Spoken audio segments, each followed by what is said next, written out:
Okay, Andre. Andre Weltman, chair of the Friends of Pine Grove Furnace State Park. And at the park, I'm effectively in charge of our 5.5 miles of trail, not including the AT where it passes through the park. Really help just incidentally with that, but I'm not an AT maintainer. And also, I do the trails along with some other volunteers at the Camp Michaud historic site in the state forest, which is actually something I wanted to talk about. Some interesting questions have come up about how Michaud State Forest versus, I guess, at least our state park handles things. Okay. So let's put that out as a cue. Park versus forest. Okay. Okay, I'm seeing Pam. Pam periodically just disappears and our logo shows up. I was talking to her earlier. I'm like, where did you go? She's like, I'm right here, hands in my lap. So Gary, you're next. Oh, thank you. Yeah, I'm with the Friends of Ridley Creek State Park. We have a pretty robust volunteer trail work program. Just kind of an open invitation the first Saturday of every month of the year. And we get anywhere from half a dozen to 20, 25 people show up. So a lot of my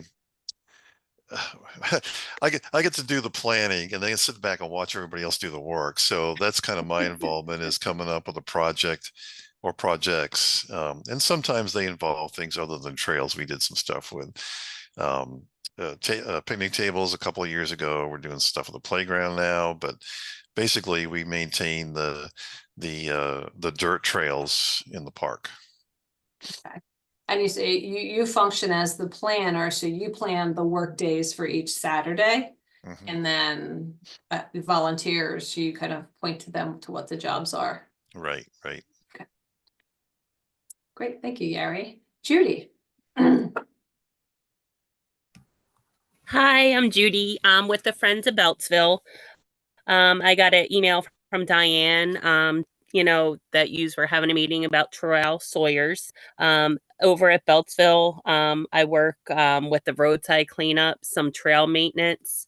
Our Sawyers are like the best in the world.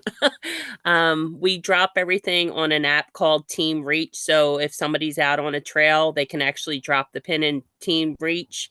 And the Sawyers, if it's a tree that needs to be cut up, they have the pin and they go to work on it. We're getting ready to do our pollinator gardens again and lots of little projects. So it's a great group of people. I love the Friends group. Great, thanks, Judy. All right, Don. Can you hear me? Yes, we can. Oh, okay. I got a new headset and it's freaking me out a little bit. I'm Donnelly. Hi with Friends of Michaud. Hi, Andre. Good to see you. Of course, you can't see me, but I can see you. And Marcy, thanks for coming to our 5-year party. You're welcome. It was a great event. Yeah. Um, I think in Friends of Michaud, we're struggling with what to do with the trails. The AT goes through Michaud, and it's a very strong trail group there, and they do a lot of work. Unfortunately, the non-AT trails in Michaud are, I think, pretty badly neglected. And I'm trying to replicate. Did you agree with that, Andre? That the Michaud trails are a little bit. I did agree with you, and we'll maybe talk about that as a topic about, the trail meetings that just happened the last week, including last night. Go ahead, Don. Okay. I'm oh boy, the Mountain Creek. Anyway, so I joined PATC so I'd learn how to maintain trails so I can do that on the non-AT trails in Michaud. And that seems to be taking forever. And we're still having issues. What can and can't we do in Michaud with the trails? Some are so sad that like they might have a foot or two of erosion. What can we do? Um, that's still open to question. Okay. And somebody mentioned to me that maybe I would like to start to lead some trail groups. I'm willing to, but I really want to know what I'm doing before I do it. So it sounds like, what I'm hearing, and I know this is something that Beltsville is very interested in, is some trail maintenance training. I agree. Yep. I know Diane mentioned some trail maintenance training and stuff. I know our Sawyer's got training, but I think some of the trail stores were looking into training too.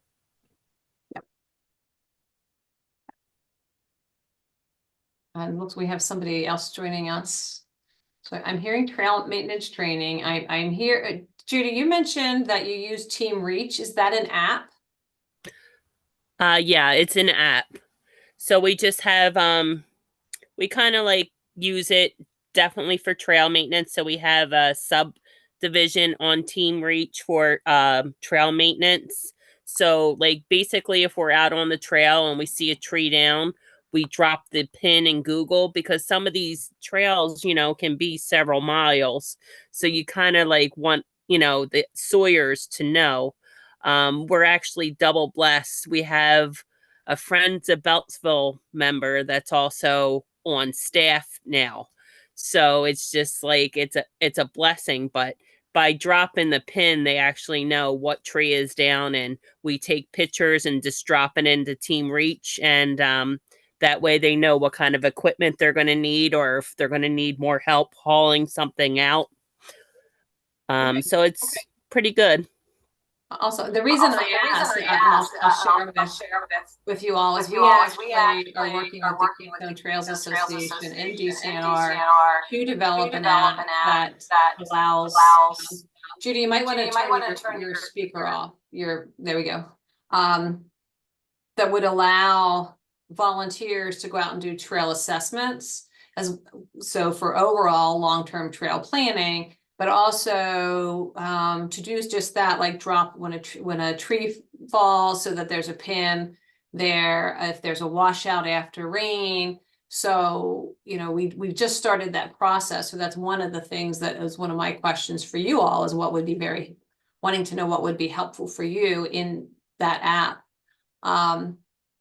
I'm going to ask Sherry to introduce herself. So Sherry, we're introducing ourselves, who you are, what chapter you're from, and what are your trail creds.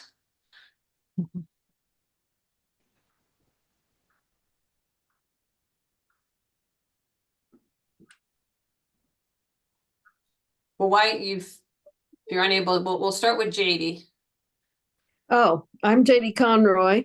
I am part of the Friends of Pinchot group, and I don't know what you mean by trail creds. I do a lot of hiking, and my husband Bill and I are on the team to help repair the trails at Pinchot. Well, that's trail cred. But what is your volunteer work? Are you a Sawyer? Oh, he's a Sawyer, but he just went to get pizza.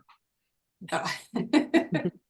And both of you have in the past helped a bit at Pine Grove Furnace, which I Yes, we appreciate. have. Hi, Andre. Nice to see you.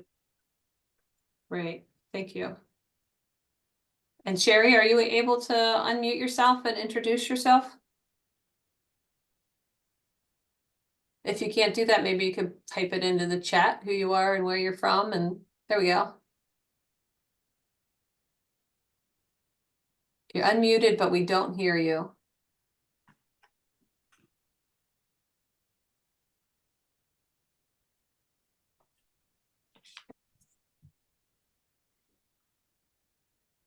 So part of the reason we wanted to bring everybody together is you're all doing things a little bit differently. And we thought there was a lot of value in sharing what you do and how you do it, because you're at different stages of the trail work that you're doing. And we're a firm believer in not reinventing the wheel. We're also understand that you may all have challenges, and maybe some of you have experienced the same challenge and have figured a way to address it. And again, we're curious to know, Sherry, Friends of Beltsville and Trail Maintenance, also volunteer with PHLT and KTA. Excellent, thank you, Sherry. So why don't we start with like what works? What do you think really works with your trail program that you have? Now, Gary, yours is a regular monthly trail maintenance. I'm not sure that anybody else has a regular monthly trail maintenance program. So Gary, what do you think works for you guys? What's working? And I say one thing about regular trail meetings, because I know some parks do that, some Friends chapters do that. It's interesting. It seems that some parks, the thrust of volunteerism, even before a Friends chapter maybe existed, was the trails. And at some parks, that's really the big thing. We had one of our previous park managers come in to Pine Grove Furnace who said immediately the parks that he was managing previously were like what Gary was saying, where it's a monthly thing and they're very much the trail maintainers. And up to that point, the Friends group had not been in that role at Pine Grove Furnace. And he said, he said pretty explicitly, we would basically take over the trails. And I realized that not only was that a good idea, something for us to do, but the trails had been badly neglected because the park staff rarely got out there unless they were told to do so about a specific issue. And I like to think that over the last 5-6 years, we've made a real impact, even in our relatively small trail system compared to some other parks. Let me guess, you're probably referring to Mike Kutzmanik. Yeah, he was the park manager at Ridley before. Yeah, but you're right. A lot of the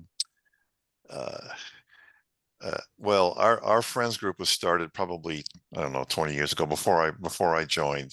But yeah, the main membership is involved just in getting together for the trails.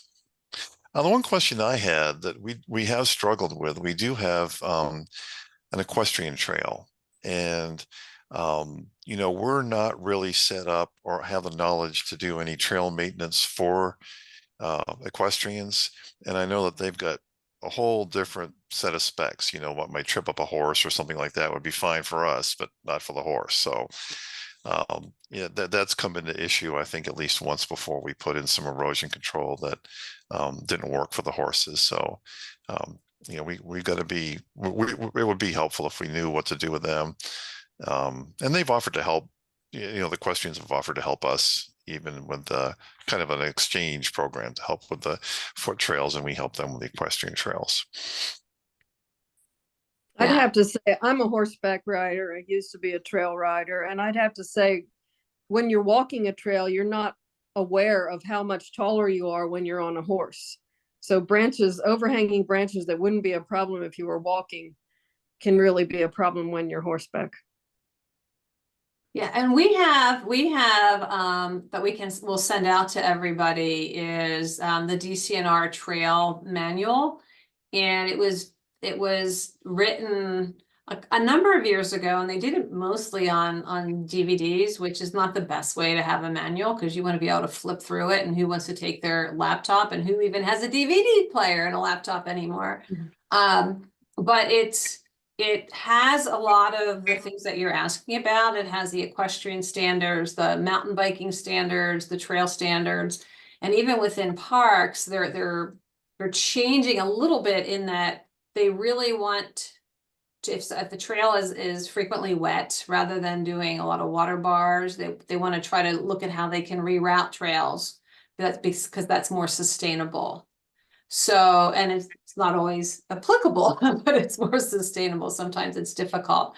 So I'll make sure that everybody that's on here gets a copy of that training manual, and it's a good resource to have, and it is the approved steps to take from DCNR in both state parks and state forests. So it kind of alleviates, if you're in that area where you might be fluctuating between parks and forestry, it kind of eliminates at least that standard question, because it's a common standard between the two agencies. One Any of the technological park geniuses that could figure out a way to get that transferred from a DVD to a paper thing? I have it as a paper thing. I printed up several hundred copies, and I put them into DCNR. I got them into the hands of the Pennsylvania Outdoor Corps, and I have some for the chapters. Oh, good. Yeah, I'm a miracle worker. There we go. It's a great, actually, I may even have mine here. No, not ready handy. But I think that might answer some of your questions, because you're right, JD and Gary, it's very different what you're looking at from a horseback riding, and even from a backpacking trail. I mean, we maintain on the Appalachian Trail, and I will hike like this. Because if I can touch it, somebody with a tall backpack can touch it, you know, which you don't necessarily do on a park trail that isn't a backpacking trail. Can I share two quotes that have been given to me by park staff in past years? One is from a former head of maintenance at our state park who declared with great emotion that he hates any trail that has the word creek in its name. And we have two, Mountain Creek Trail and Creek Trail, and I wish they weren't named like that because they're very confusing.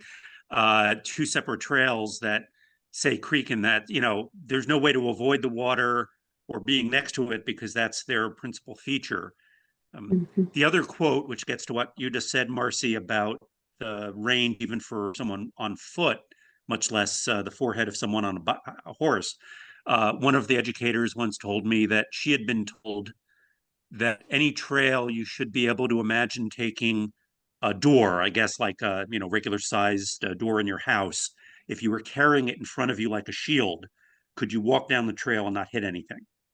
And that's a useful standard that I don't think we always meet, but I try to imagine that concept. And that's not a backpacking, which is a bit more than what you were just demonstrating, Marcy. But yeah, it's a little bit higher. But yeah, but those are good quotes. And it, you know, while the trails that parallel a stream are, from a maintenance perspective, can be challenging, they're the most scenic and attractive ones and most heavily used. Yeah, to that point, there is one trail that follows Ridley Creek that, you know, I can tell you in my tenure there that the creek has widened over time. You know, trees fall in, the bank erodes, and, you know, to my mind, I think there's a few concerns that are becoming, or may soon become safety issues, that people don't slip and fall into the creek. So, you know, maybe this gets to the larger issue of, you know, can the Friends just go and reroute a trail, or is there some kind of procedure to go through the park staff? And, you know, that's what we've done in the past. We haven't walked our manager through the reroute, but we've addressed it to her and said, is this acceptable? And if she wants to walk it, she can. So They're now requiring, if you're going to do a reroute, I think it's called an RRR. And it's you put in a proposal, and then, you know, it has to be approved through headquarters. The challenge with that, and, you know, we're having conversations, is there's only one person in headquarters that does trails, which means it can take a very long time. So, you know, we're having conversations because, you know, in the meantime, people will reroute around something on their own. You know, you'll have social trails that develop, or you have other issues, or you could have injuries because something becomes unsafe. So that's a conversation that we're having. The plus side of that is this budget actually has about $8.5 million in it for trails, and part of that is 22 new staff people in forestry and 6 new staff people in state parks specific to trails. So that could help to pick things up a little bit. We don't know if we'll get that in the budget. I mean, that was the governor's proposal. We just did a survey and found that 81% of the people surveyed said, yes, invest in Pennsylvania's trails. So that's a lot of support. And that was, you know, across ages, across political parties, across the state, rural, urban, it was very much supported. So we'll be advocating for that. So I will get a little more information on what I can't remember what the RRR or is it PPP, I forget what it stands for, but I will confirm that. And we're going through this right now with Friends of Yellow Creek. You know, they wanted to expand a trail, and so parks went out and they looked at the existing trails, and they pretty much put together what I'm calling a punch list of things that they need to address on the existing trails before they'll have the conversation about new trails. But it was a very good punch list. There were pictures showing exactly what the issue was, information on how to address it. But with only one person, it's hard for that person to get out to 124 parks to do that level input. So that's why we're hoping something like a trail app would be helpful, or if we have on the ground volunteers that can go out with a clipboard and the assessment form and do it and create that knowledge base, because there aren't enough staff in state parks and state forests to, if all they did every day was trails, they would still have a hard time keeping up with trails. Sure. Yeah. Marcy, is there some definition of what constitutes a reroute? Because this is incredibly awkward. I mean, if you're doing something where there's a project I was hoping to do with the KTA Trail Days, haven't fully, cleared it with the park staff, but there's got to be some allowance for something that's, trivial. If it's a reroute that is 25 yards long, but you can practically touch the other trail, having that go through a bureaucratic process, however well intentioned, seems I agree. it's going to become just like major projects and bridges and so forth have to be approved at a level, and I understand that, but if they take 2 years, we may need to do another reroute on the reroute. Right. I will get a definition on that, Andre, and make sure that we get it out to everybody. And I agree with you. Yeah. I mean, if it's as simple as moving something to get it out of the water, or to keep somebody from falling into the water, or sliding down an embankment, that should hopefully be possible. Certainly at the park manager's level, Right. Yeah, I would never recommend doing something like that without involving your manager or district forester. But if we feel it's a safety issue and we bring it to the park manager, I would hope that that's enough, that we can do a 25-yard reroute or whatever, de minimis kind of impact. Yes. That would be nice.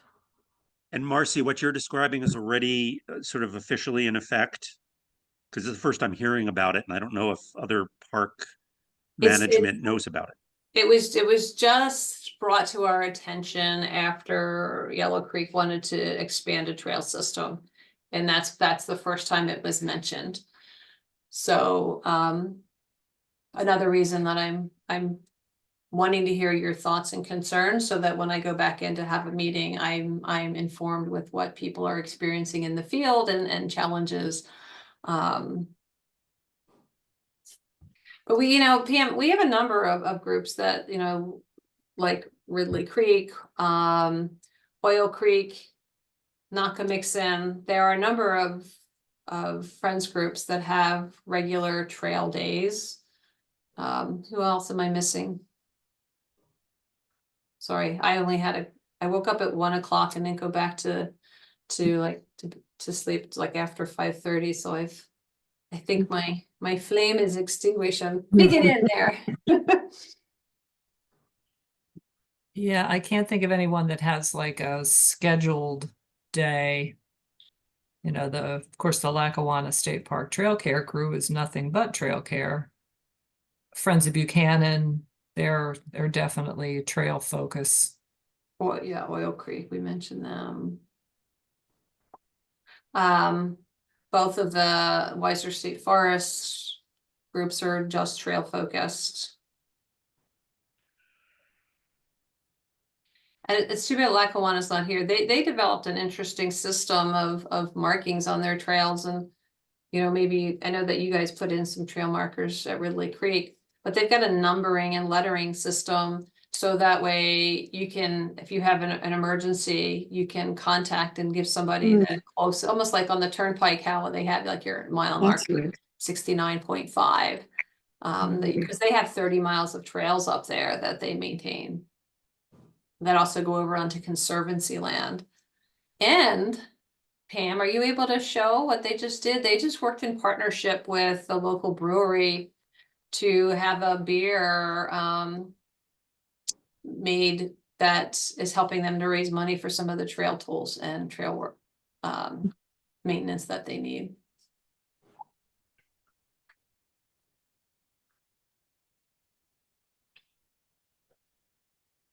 So I know Dawn and Andre, you were both talking about some of the challenges within the forest district.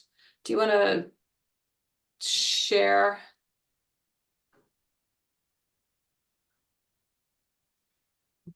I'll let Don go first. Oh boy. We have a stewardship program that I'm not directly involved in. Conditions are That does, rapidly. I'm sorry. Somebody say something? We No, have a steward, never mind. okay, we have a stewardship program that I'm not directly involved in, but it seems as though when you have people steward trails, and everything I'm hearing is that's not working out. We don't get any feedback from the stewards, and you go out in the trails and like nothing's been done. So I think we're kind of at loose ends with that. I only have so much patience, and I'm getting to the point where I'm going to go out personally and start to work on these trails personally, and cut back vegetation and whatever else needs to be done, and then bring people in to help. Okay, so what I'm hearing is you have your steward program is like an adopt a trail, but you're Yeah. finding that people are adopting or signing up to be stewards, but they're not necessarily following through on the work that they committed to do. That's what I understand. Yes. Okay, I mean, and I think that's something that is good to talk about, which is maybe how to motivate volunteers and hold them accountable. Is there a way to do that without slapping them around? I We personally- discourage slapping around. Yeah, it sounds like it's getting to that, and like I no, I don't want to do that. They're volunteers. One thing I'm thinking is if we took a day and made it available to the stewards to say, come out and we will walk this trail and we will do the work and you bring your tools, and see how many people show up for that. That would give us an idea of who's interested and who's not. And I like that idea, Don. I'll share that we did something similar with the Susquehanna River Trail. We had stewards on all of the islands.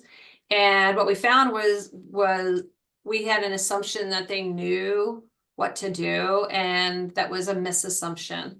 So we actually had an orientation meeting and we walked them through and we showed them where things were, and that was very helpful. And we have an intern in right now for us who's actually calling all the SRTA island stewards to see what their needs are, what motivates them. So we know how to attract other people with similar motivation, as well as what their needs were so that we could better help them be prepared. Because what we found, it was just people were interested. Sometimes they bit off more than they can chew, in which case this gave them an opportunity to say, I'm not interested anymore. But I think the bigger thing is we now have a grid of knowledge of here's what they need, here's why they're interested, and we know we have holes to fill. So your idea of saying, hey, let's meet at your trail and go out and do it together is probably a very functional idea in terms of helping them feel comfortable and connecting with them. Would you suggest doing that as all the stewards together on a trail, or do it steward by steward by steward, one each individually? I would say you as an individual probably don't have time to do each steward individually, but you could have small pockets, so that of different times of day, different days of the week, to accommodate as many calendars as possible. Like, hey, this week we're going to walk the Blueberry Trail with Andre. He's the steward of the Blueberry Trail, but we welcome you all to come see this new trail and, learn about some of the trail maintenance techniques. Don't make me walk Blueberry Trail. It's one of the steepest and hardest in all of Michelle. I love the Blueberry Trail. Oh, really? I quite agree, though.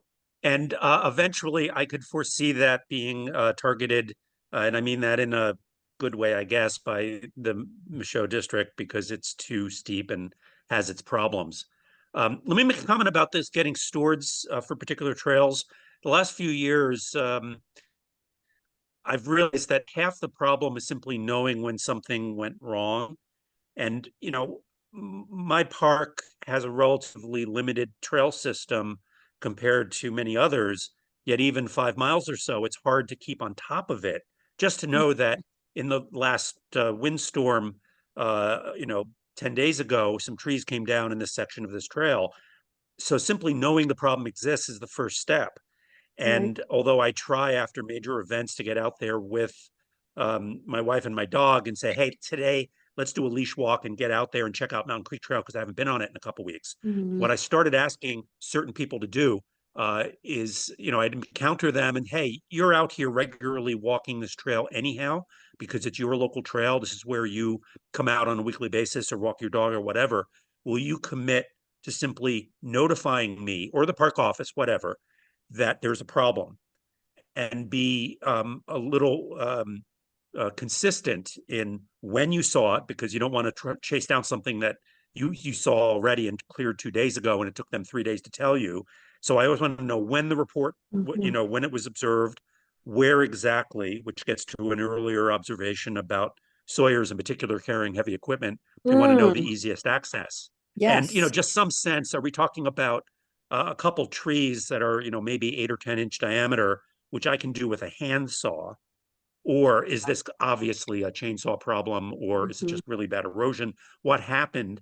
And not necessarily feel obliged to fix it, although I'm amazed at how many walkers, hikers step across stuff when they could pause and just lift it off the trail. Yep. But be that as it may, having this, we just lost. Just dropped everybody, I think. No, No, we you're see here. you. I hear you. Well, I wonder if it's the same problem because my screen just went blank. Let me try. All right, there it goes. Interesting. So, having observers and make them to feel empowered. I wonder if some members of the public feel that they can't take 30 seconds to lift, a 3-inch diameter sapling that completely fell. They step across it. Maybe they don't know that they're allowed to do a very, very straightforward repair by lifting it a few feet off. That's a good point. So, Yeah, I like that. but it is helpful to walk the individual trail. I've had mixed success with this. Several volunteers, usually couples, older couples, kind of vanished during the winter. Maybe they had health issues or just haven't been out very much. So it hasn't worked completely, but I keep trying. And I would just say the last thing is there's no reason not to ask several different people if you encounter them. Say, hey, will you just keep an eye on, on Copenhagen Trail for me? They don't have to be the only ones. The more eyes, the better. True. Yeah. It's probably not good to say they vanished on the trail. Right. But Judy put into the chat, which she had mentioned earlier about the Team Reach app, which is something they use at Beltsville, which allows somebody to drop a pin and take a picture and show, obviously Beltsville is a little bit different in that they have signal and Pine Grove relatively doesn't. But it does allow a sawyer to know where it is as well as the size of it. This has been our problem. Bill has his chainsaw, license to do it in the park. But people will report trees down, but they cannot tell us if you had to carry a heavy chainsaw and possibly a can of gas, where would you park to access this tree? And they'll send pictures and you don't know from a picture where that is on the trail. Our trail that we take care of at Pinchot is a 3-mile loop. It's got a really steep hill on it. It's usually muddy as heck. And we don't really want to walk 3 miles carrying that stuff if we could park at a different parking lot and it's right there. Right. But it's really hard to get people to understand that. And our Friends of Pinchot person that gives us the request to go and clean stuff up, she doesn't, she'll send me coordinates or something, but I can't always figure those out. I want to know, park here at the boathouse, walk, for 10 minutes and the tree will be there. Yeah. Well, and that's good to know, because again, we'll check out the Team Reach, but that's one of the things we're hoping to develop with this app is a tool that will allow you to have a better idea of where things are, where the issues are for planning as well as for preparation if you're going out. I do want to bring up that there was a question from another group that isn't here tonight in regards to electric chainsaws. And we brought it up at our board meeting to see where the board was on terms of the use of electric chainsaws. And turns out that parks and forests do not have the same policy. And so they were going back to have a conversation internally in regards to it. We did some research ourselves, and one of the concerns has been for years is that the torque of an electric chainsaw doesn't is greater than what the current chaps can stop. But they've actually done some studies and found that for the battery operated chainsaws, it stops it pretty quickly. The corded chainsaws, it stops it, but it takes a lot longer to do it. But there is now a chap that is supposed to be, and I don't know if it's OSHA approved yet, that is supposed to be a electric chainsaw chap. So we're waiting to hear back from DCNR in regards. We're like, you know, most of our people aren't interested in having a corded chainsaw. It's really about that battery operated chainsaw, which would save them weight and save them from having to haul gasoline. It doesn't last as long, but if you have a quick job, it would save weight. So we're waiting to hear about that. But I just want to put that out there. Right. It would be useful to know what the National Forest Service or similar national federal organization, the AT, what their approach is, because DCNR, you know, as a state agency, can't go wrong following that level of concern. And we did hear during the chainsaw training that was here at Pine Grove some years ago now about exactly this issue. The fundamentals, though, remain the same. There's nothing else about an electric chainsaw that is different. And I think that needs to be emphasized, that above and beyond whether a particular chap works with a particular type of saw, which is very important, all the other safety issues still apply. And I think there are some people who somehow think that electric chainsaws are less liable to kill you, or the tree is less liable to kill you, and that's not true. Right, and in fact, it could have, if it kicks back because of the torque, it could be more dangerous. So that's the one thing to emphasize. So, you know, we will follow whatever DCNR's lead is on it, because you are all volunteers on DCNR lands and you're conservation volunteers. But we're hoping by our next board meeting that they will have had that internal conversation to see where things are. And I'm sure they'll look at the National Forest Service and other areas. I will also share that we did do an updated chainsaw policy that outlines guidelines, and it includes, and you know, Dawn provided some feedback on it. It includes the OHEC guidelines, as well as, you know, we had failed to put in if you have an incident on whether you're using a chainsaw or you have a trail incident in general, that you should, you know, contact us immediately and file an incident report with us as well as with DCNR. DCNR cannot share, if you have an incident, they cannot share that incident report with us, or they won't share that with us. So we had a trail volunteer who got hurt.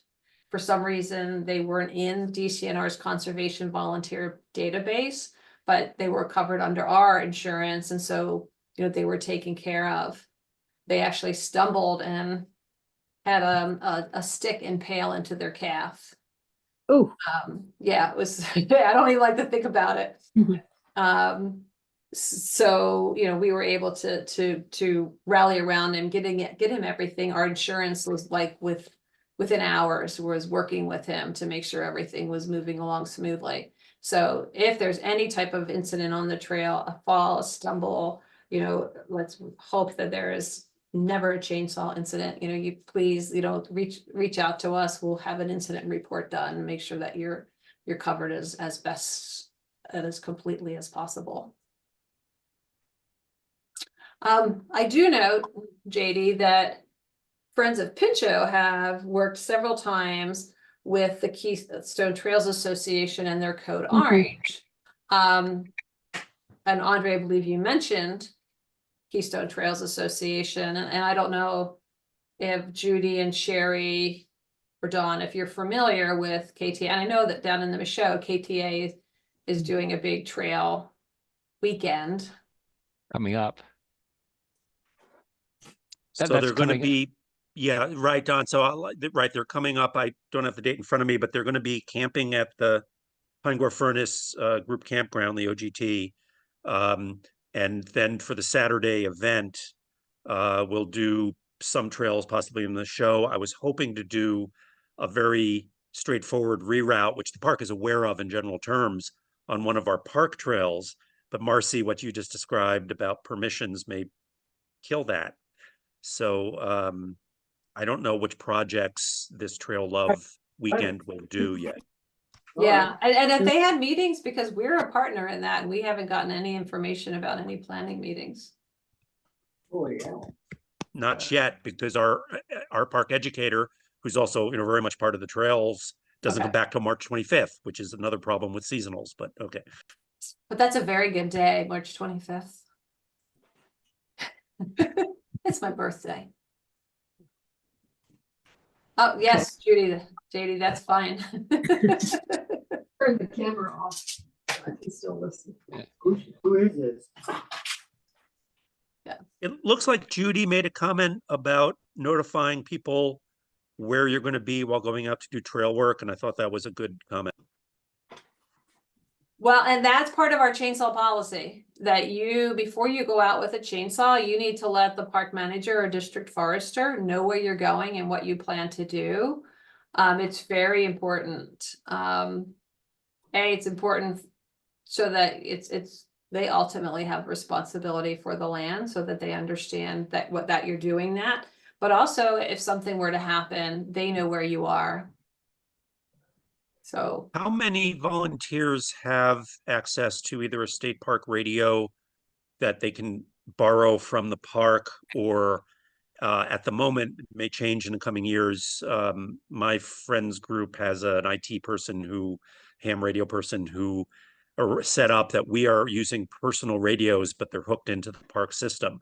And we don't widely publicize that. We don't want to step on their frequencies, but we have the ability to call and certainly do sometimes. And that's a safety feature that's nice to have when you're out in the woods. That looks good. I don't think that anybody else does. Pam, can you bring up where the chainsaw policy is so people know where to get it?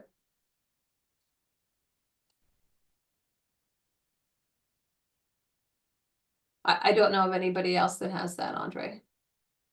There are times when, as you know, a leadership of the Friends group, but even before we got our personal radios, they're inexpensive, and it's just a question of programming them. The frequencies are actually open. It's just not well known.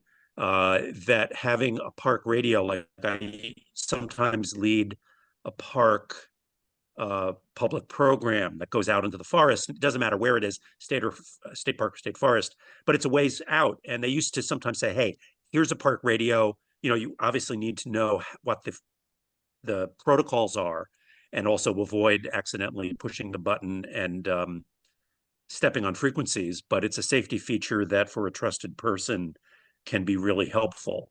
And now that I have my own radio, which is actually smaller than the official park radios, I just have that, and it's really nice as a safety feature. Yeah, it is. As a host, we generally have them. So Pam's brought up the chainsaw policy. It's on the Friends resources page. So you do want to familiarize yourself with that. It has a few changes. But it will walk you through the steps that, make sure that you're prepared, make sure that you're not tired. Make sure that you have all of the safety equipment. That is the old one, Pam. Oh, So we will update it with the new one. okay. I can tell, if I can say it in Michaud, we're still having issues. Like I was told that I could go ahead and use a chainsaw, but there's no general approval for people who got PPFF training to use chainsaws. So I will address that, because we have an agreement with DCNR that if you go through the training that you would be able to use a chainsaw. You do? Yeah. Ah, So let me okay. Because I got the B level. I was very stubborn and kept pushing until I got to B level. And that's supposed to say, okay, I can now go with a swamper. Well, congratulations, Don, that you went up to B, and of course, never work alone out in the woods. The issue is having, a certified program sign off on you, whether it was arranged through PPFF or some other way, and to keep it updated. But good for you, Don, because I know you were trying to get that B card. Yeah, I can be stubborn when I want to be. Just like I'm raising this issue about my show right now. It's I'm trying to get them to kindly say it's okay, and they haven't done it. Yeah, Ju- again, Okay. sometimes there's conversations that happen in headquarters that don't always get communicated or get communicated effectively out to the field. So I made a note to reach out to HQ so they can reach out to the field. We just ran into that issue with the special activities agreement too. There was confusion between what was sent out into the field and what was supposed to happen. So. Okay. Okay. Thanks. Because it sounds like everybody else is using chainsaws with the blessing of their leaders, and Oh yeah, and they're using them in forest as well. really, because I thought I heard the one that starts that's west of here, refer to it Buchanan. Yeah, Buchanan and Buchanan uses chainsaws. They've been through the training. Weiser has been through the training. Who else? What other forest district? These are our primary forest districts that we work with, but yeah. Okay. And on the special location of Camp Michaud, which is within Michaud State Forest, but operates a little bit more like a state park outpost, we have a volunteer with a B card who, knows what he's doing and is safe about it, but he has been informally empowered to go ahead. He's also an AT corridor maintainer. He maintains a section next to Camp Michaud that leads out to Tom's Run Shelter. So we do chainsawing at Camp Michaud. So Don, I don't know, because that's technically still state forest. Is Yeah. this Tom Reed? Yes, it is. Okay, I know him from PATC. He's a great guy. Like I could work together with him.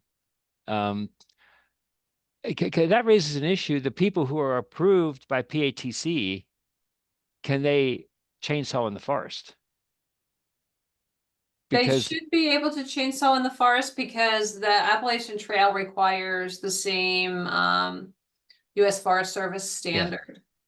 they take the same training because I've talked to them about it, but Yep. their card says AT and mine says PPFF. Yes, I'm exactly. like, okay, they're different. Yep. So that another reason I'm being stubborn, because I wanted the PPFF card.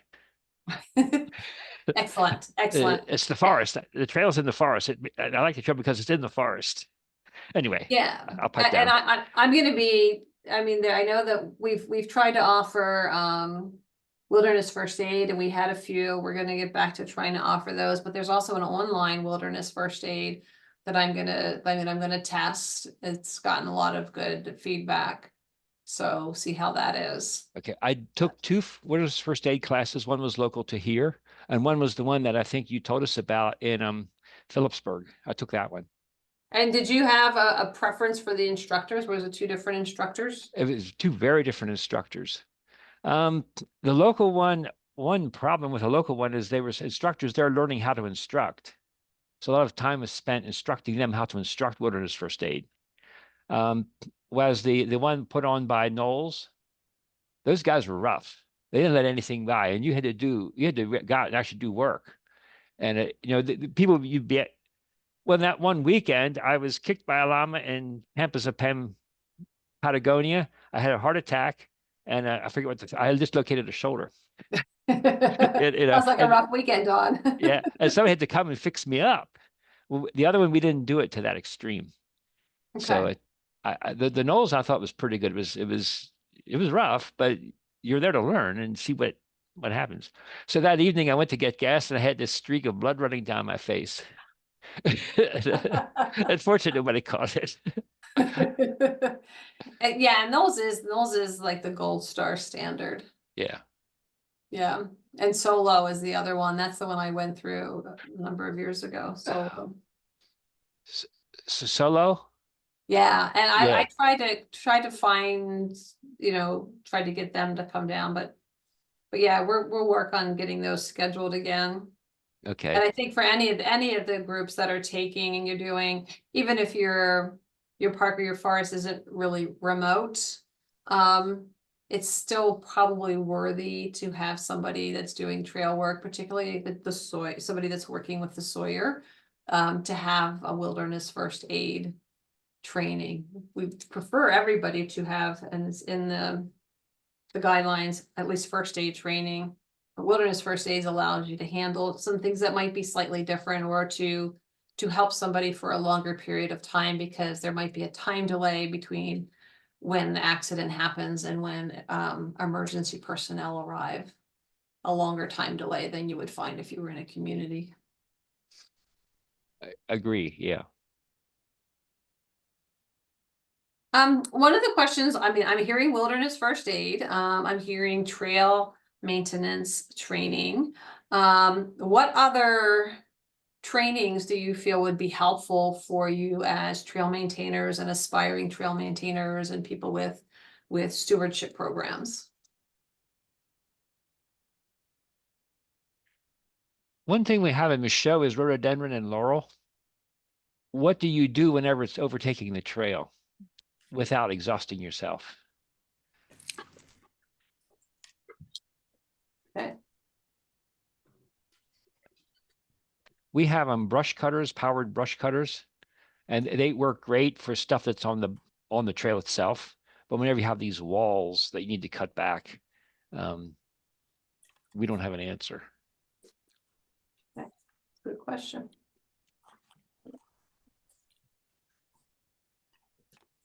I have a Can I- suggestion, Go ahead, JD.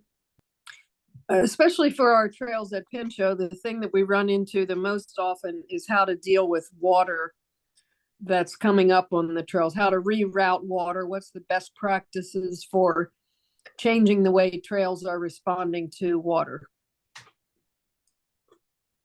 Okay. Yeah, you Especially- you definitely Especially have, hilly trails, yeah, you have a lot of wet trails. definitely.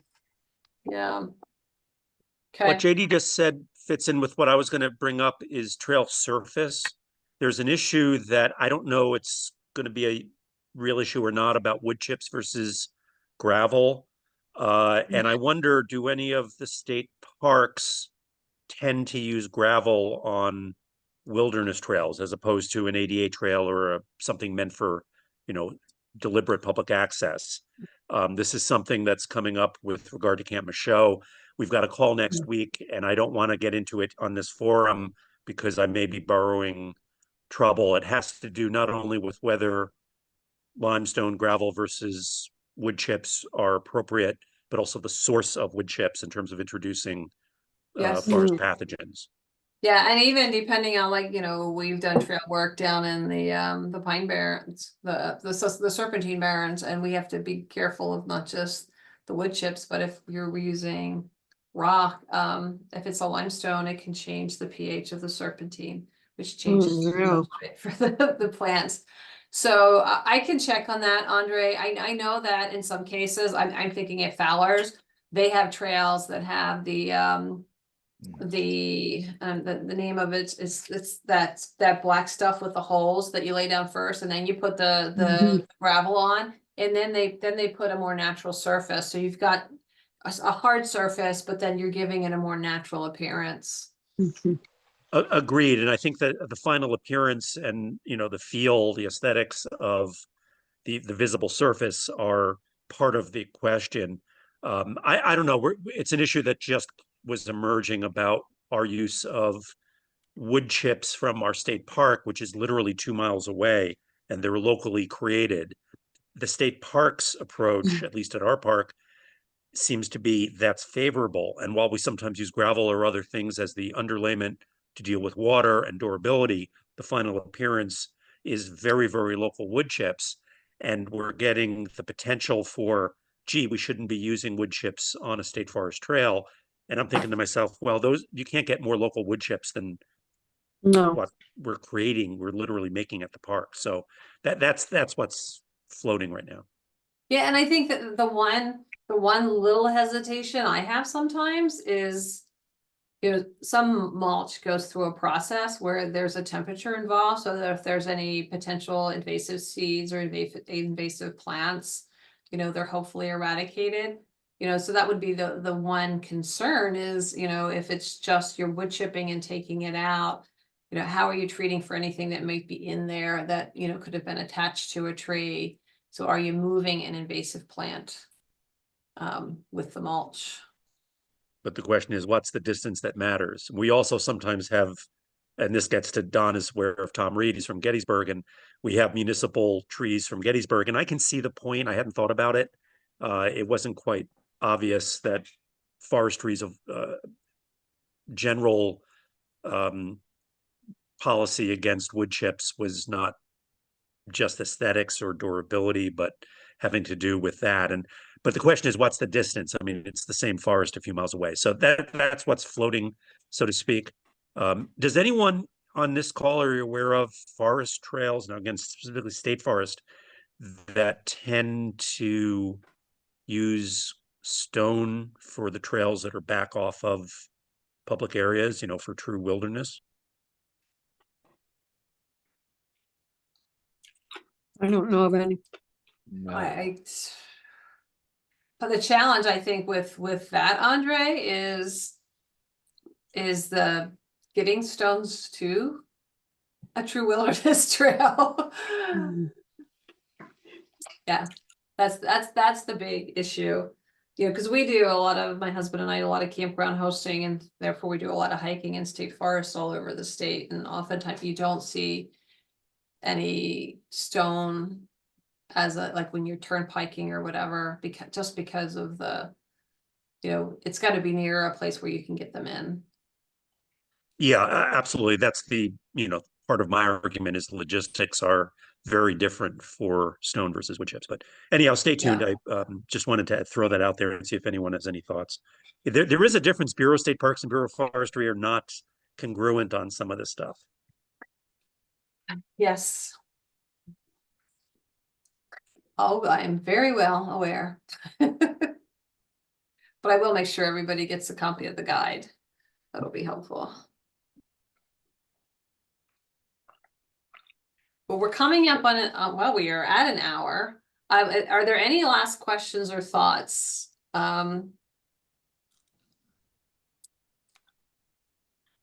Pam put into the chat box that she did update the chainsaw policy, and so the link is there in the chat box if you're able to access it. If not, it's on the PPFF Friends Resources page on our website, along with other fun things there. We are experimenting. We'll be experimenting with the Meetup app. Some of our colleagues in other states have been very successful with using Meetup to encourage people to come out to volunteer days. Hi, Sherry, enjoy. So we're gonna test it in a few places, and our way our accounts are set up, we're gonna be able to, post something out if a friends group is having an event, volunteer opportunities, events, etc. We also have recently got a grant to do in conjunction with KTA. And Pam doesn't even know about this yet. Is a volunteer, I don't want to say conference, but a volunteer retreat weekend specifically for trail maintainers, where we'll have opportunities to learn from one another, where we would, have some trainings made available. So my work plan just got approved. I don't know where KTA Brooklinker, where his work plan is in regards to that. So we don't have a lot of details yet, but that's something that'll be coming up down the road. Excellent. I appreciate you all being here tonight. I took some notes. We'll get everybody the guide that was here tonight. I will get back to you with answers as I find them, or as I learn them, or as I am enlightened. And if you think of something afterwards, feel free to reach out to myself or to Pam. And I look forward to checking out that Team Reach app as well. JD, how was pizza? Good stuff? I'm still eating it. It's really, really thick. We worked hard all day, so we treated ourselves to gooey pizza for dinner. Nice. That sounds really good. That's Yep. pie. Pie Thanks day. for your approval. All right. Well, thank you, everyone. Enjoy Thank your you. evening. Thank Take you. care. Thank you. Thank you. Bye-bye. Bye-bye. Bye.